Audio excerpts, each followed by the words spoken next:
છે અને ઓવરઓલ સૌથી વધારે વરસાદ કયા વિસ્તારમાં છે અત્યારે?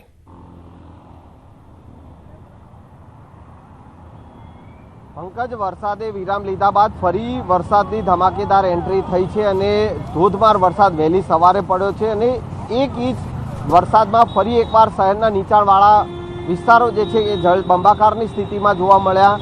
ફરી એકવાર અમદાવાદ મ્યુનિસિપલ કોર્પોરેશનનું આયોજન જે છે, જે પાણીના નિકાલનું આયોજન પાણીમાં જોવા મળ્યું. ચાણક્યપુરી વિસ્તારમાં હાલ અમે છીએ અને હું સીધા દ્રશ્ય પંકજ એ બતાવીશ. આપ આ દ્રશ્ય જોઈ શકો છો. આ ચાણક્યપુરી વિસ્તારના હરિવિલા એપાર્ટમેન્ટ, આર્યન બંગલોઝ, સાયોના દર્શન ઉપરાંત જજુસ બંગલોઝ, આ તમામ વિસ્તારો જે છે તેમાં પાણી ભરાયેલા છે.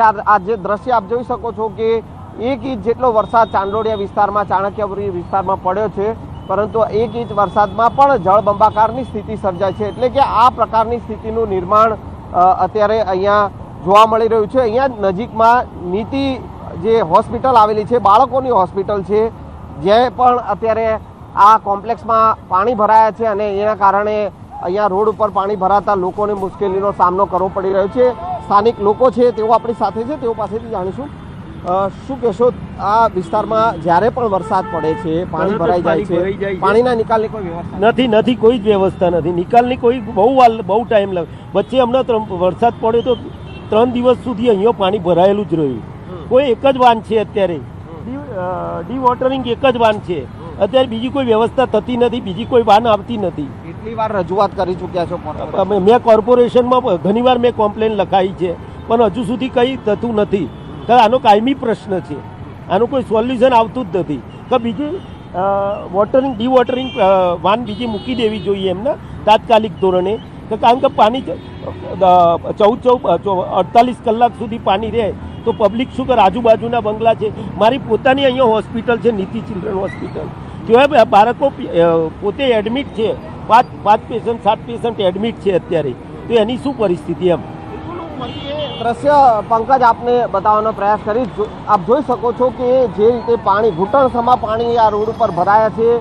આ એસજી હાઈવે તરફ જવાનો આ મુખ્ય રસ્તો છે, હાઈકોર્ટ તરફ જવાનો આ રસ્તો છે અને એ સ્થિતિ આપ જોઈ શકો છો કે અહીંયા પાણી ભરાવાની સમસ્યા દર વખતની છે. આ પહેલી વારની સ્થિતિ નથી. લોકો જે છે તે આપ જોઈ શકો છો કે વાહન ચાલકો પાણીમાં પસાર થઈને જવા મજબૂર બની રહ્યા છે. હેવી ડી-વોટરિંગ વાન અહીંયા રાખવામાં આવી છે, પરંતુ એ પાણીના નિકાલ માટે પૂરતી નથી, કારણ કે આ દર વખતની સમસ્યા છે અને તેનું નિરાકરણ જે છે તે આવતું નથી. લોકો મુશ્કેલીનો સામનો કરી રહ્યા છે અને આ પહેલી વારની સમસ્યા નથી પંકજ.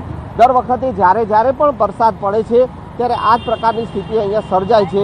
તેમ છતાં અમદાવાદ મ્યુનિસિપલ કોર્પોરેશનનું તંત્ર છે કે અહીંયા પાણીના નિકાલની કોઈ વ્યવસ્થા કરી શક્યું નથી. પંકજ, સંજય, ખાસ કરીને હવે જ્યારે સવારનો સમય હોય અને વેપારી વર્ગ હોય, નોકરિયાત વર્ગ હોય, પોતે નોકરીએ જતા હોય છે, વિદ્યાર્થી વર્ગ શાળા કોલેજે જતો હોય છે, મનપા દ્વારા કોઈ સૂચનાઓ જાહેર કરવામાં આવી છે આજના આ વરસાદને લઈને?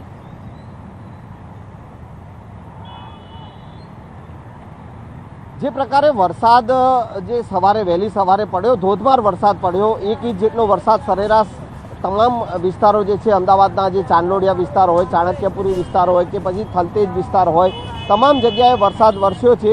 જોકે અત્યારે વરસાદે વિરામ લીધો છે, એટલે અમદાવાદ મ્યુનિસિપલ કોર્પોરેશન દ્વારા કોઈપણ પ્રકારની સૂચના હજુ જાહેર કરવામાં આવી નથી. પરંતુ જે પ્રકારે વહેલી સવારે ધોધમાર વરસાદ વરસ્યો હતો અને તેના કારણે શાળાને લઈને ક્યાંક ને ક્યાંક એ સૂચનાઓ જે છે તે જાહેર કરવામાં આવી છે અમદાવાદ જિલ્લા શિક્ષણ અધિકારી દ્વારા, કે જે તે વિસ્તારમાં ધોધમાર વરસાદ હોય કે પાણી ભરાવાની સમસ્યા સર્જાઈ હોય તો તે શાળાએ સ્વેચ્છાએ શાળામાં રજા રાખવાનો નિર્ણય શાળા લઈ શકે છે, તે પ્રકારનો આદેશ કરવામાં આવ્યો છે. હું એ દ્રશ્ય અત્યારે આપ જોઈ શકો છો કે લોકો જે છે તે કોઈ શાળાએ જે નોકરીએ જતા હોય કે પછી ધંધા રોજગારે જતા હોય અને એ વાહન ચાલકો જે છે તે અત્યારે આપ જોઈ શકો છો કે તેઓ જે છે તે વાહનો સાથે નીકળ્યા છે, પરંતુ વાહનો તેઓના પાણીમાં અટવાઈ રહ્યા છે.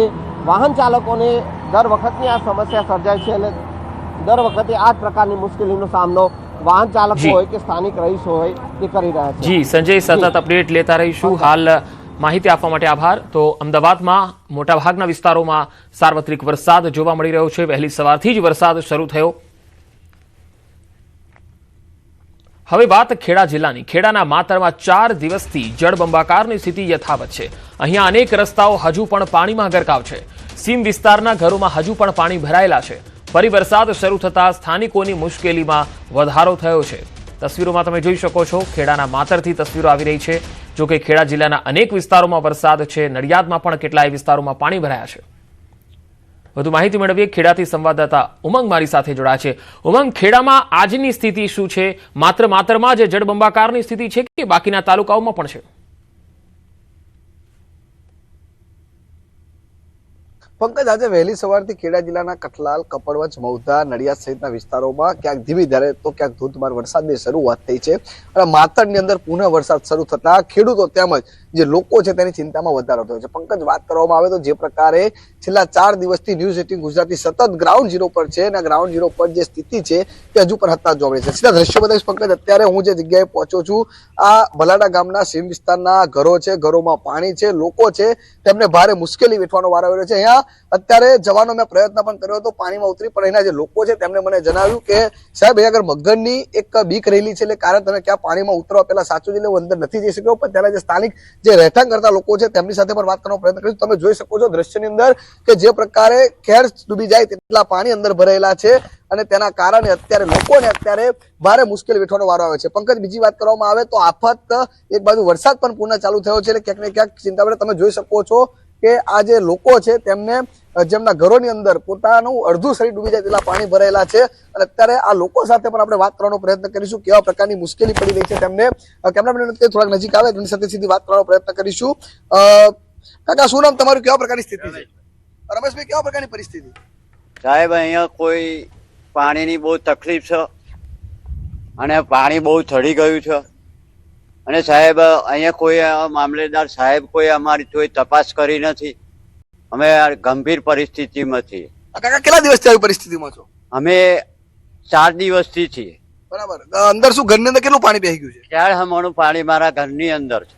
બિલકુલ. એટલે પંકજ, કહી શકાય કે આ જે લોકો છે તેમને ભારે મુશ્કેલી. બીજી બાજુ દ્રશ્યો બતાવીશ, આ રોડ રસ્તાઓ છે તમામ પાણીમાં ગરકાવ છે. ખેડા જિલ્લાના 8 થી વધુ એટલે માતરની અંદર 4 જેટલા રસ્તા, ખેડાની અંદર 2 જેટલા રસ્તા, તેમજ વસો તાલુકામાં 2 જેટલા રસ્તા હજુ પણ પાણીમાં જળબંબાકાર છે. બીજી બાજુ દ્રશ્યો બતાવીશ પંકજ કે તમે જ્યાં જુઓ ત્યાં માત્ર પાણી જ પાણી છે. એટલે કહી શકાય કે જે ખેતરો છે તે પણ દરિયો બની ગયા તેની પરિસ્થિતિ છે. અહીંના લોકો કહી રહ્યા છે કે તંત્ર તેમની વારે નથી આવ્યું. એટલે કહી શકાય પંકજ, હજુ પણ આ પાણી છે તે ઓસરવાના નામ નથી લઈ રહ્યું અને હજુ અહીંના લોકો છે તેને ભારે મુશ્કેલી વેઠવાનો વાર આવી રહ્યો છે. જી પંકજ. જી ઉમંગ, સતત અપડેટ આપની પાસેથી લેતા રહીશું. હાલ માહિતી આપવા માટે આભાર. તો આપ માતરની તસવીરો જોઈ શકો છો. અહીંયા 4 દિવસથી પાણી એટલા ભરાયેલા છે કે લોકોનું જીવન ઠપ થયું છે.